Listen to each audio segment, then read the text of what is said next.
Guys, tignan nyo guys. Ito guys ang puno ng duhat. Guys, yan o.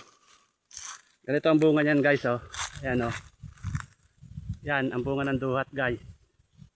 Hindi pa siya naitim pero kulay verde pa siya. Bibidyoan natin guys pag yan ay malalaki na ang bunga. Yan o guys o. Yan ang duhat.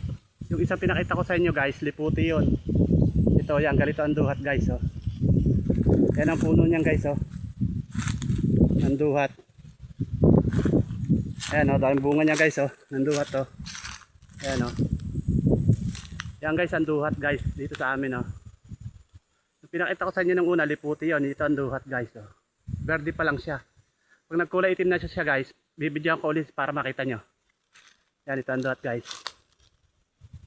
Guys, pa-like, share, then follow, then comment na rin kayo sa baba guys. Thank you guys.